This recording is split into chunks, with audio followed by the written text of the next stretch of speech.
the best tool.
I'm going there.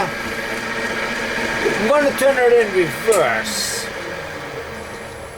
Nice and easy, because in reverse I can work the angle a little bit better.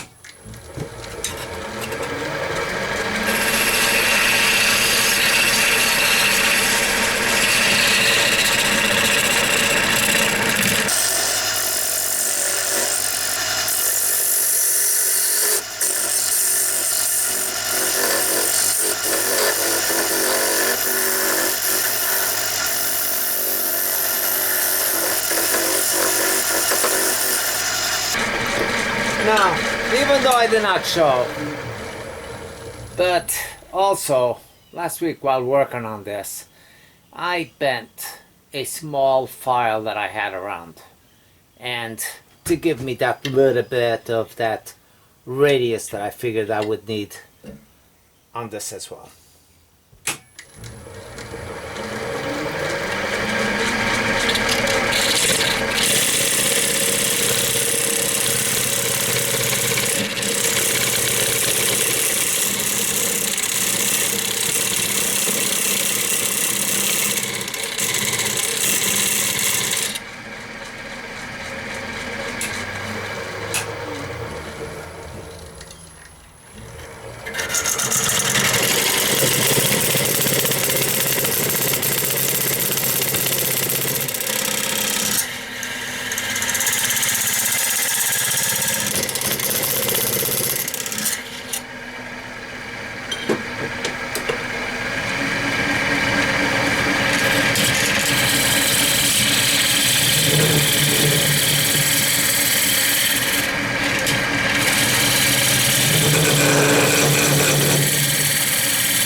This is way too close to being completely separated for me to mess up at this point. And like I said before, whether if I clipped it off or not, I will through all 6 sides on my drum sander, my disc sander, in a little bit and see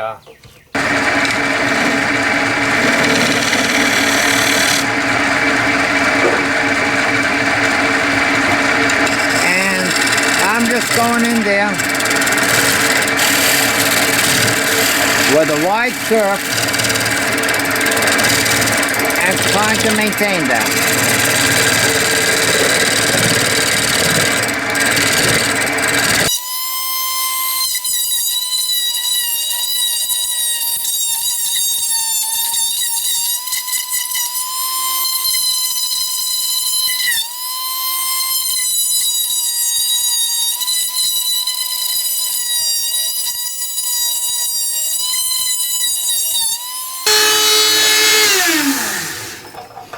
This area right here, this sphere, I have to do a little work on this. I have a little bit of a step here that I'm not going to be able to clear up with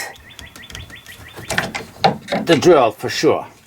So I will see if I can go in there one more time on expansion mode and fix this one sphere a little bit.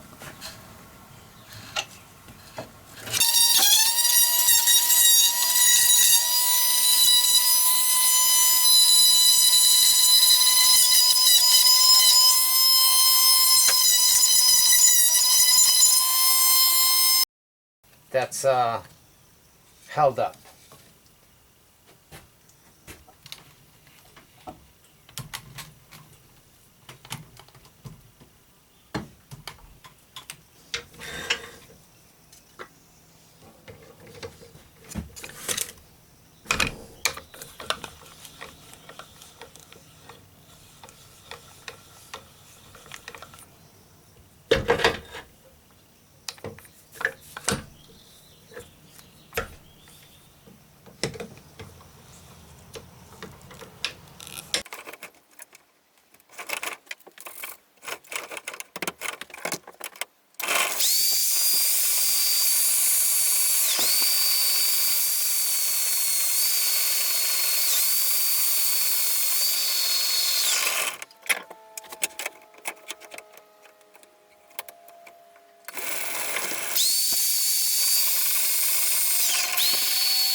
the success is that it's inside of the cube.